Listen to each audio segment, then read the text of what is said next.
โอ้สัวน้องมึงสู้นี่มันนี่อีนี่มาสัวตายแต่พวกมึงนี่พากันมาแต่ไสเดียวนี่ก็มาแต่ห้องเฮียนนั่นแหละพอสิมาเว้าโอ้ยก็มาแต่โรงเรียนน่ะพอบ่ได้ไปทางอื่นดอก กูบอกมึงจักเถื่อเด้อย่าสุมาบุญมาไหว้กับลูกสาวกูยังหำยังเฮียนอยู่มึงหันเสื้อสายไปกี่ทุกข์กี่ยากอย่าสุมาบุญมาไหว้นำลูกสาวกูอีนี่คือกันยังหำยังเฮียนอยู่กับวนแต่กับผู้เบาผู้แพ้วหั่นมานี่เพื่อนมึงเด้อมึงอยากให้กูเห็นเด้อบาดหน้า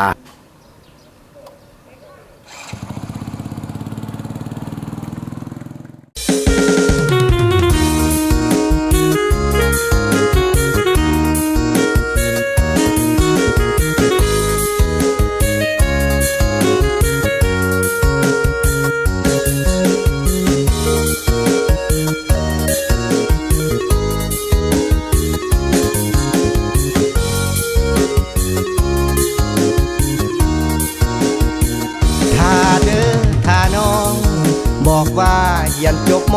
ปลายพอม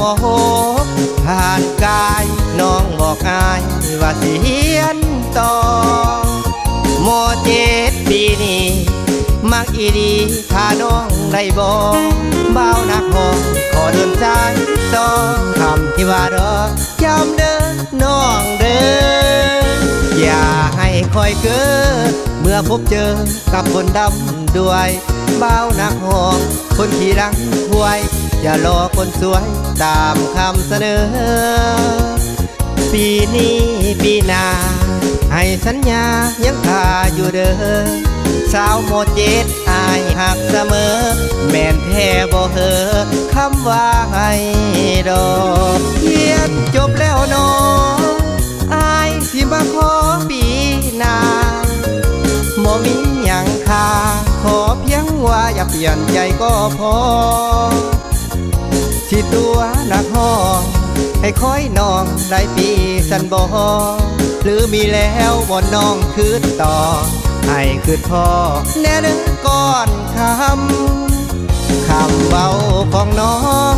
กองในหูตลอดเวลาเบานักห้องหักน้องเท่าฟ้าแม่นไผมาว่า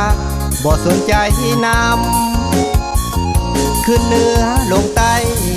ใจอยากเมื่อหาแต่คนงามสาวโม.7อย่าตัวอายซ้ำมีคนมาถามว่ามีแฟนแล้ว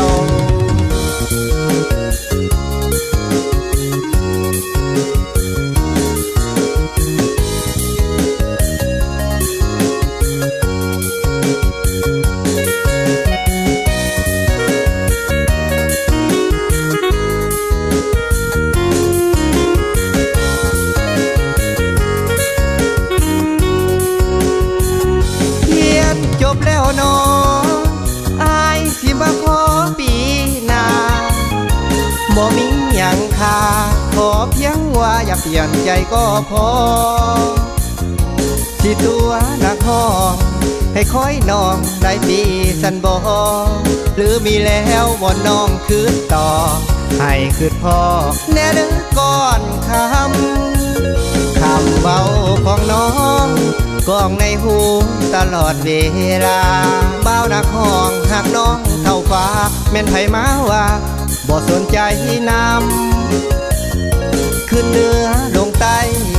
ใจอยากเมื่อหาแต่คนงามสาวโม.7อย่าตัวอายซ้ำมีคนมาถามว่ามีแฟนแล้ว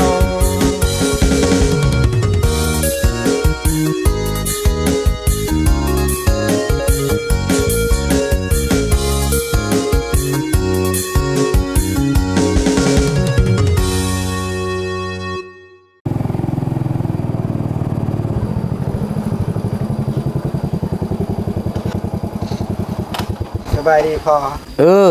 พากันมาแต่ไสโอ้ยก็มาแต่ห้องเฮียนนั่นแหละพอเบไอเมื่อก่อนเด้อสิฟ้าวไปไสลงมานี่ก่อนเจ้าสิเฮ็ดหยังพอเจ้าอย่าสุหายแล้วใด เฮาสิถามโตนี่มักฮักลูกสาวเฮาอีดีบ่นี่โดยพ่อมักว่าแต่เสียงจบแล้วบ่ม.7จบแล้วเด้พอที่หน้าก็รับใบประกาศแล้วดี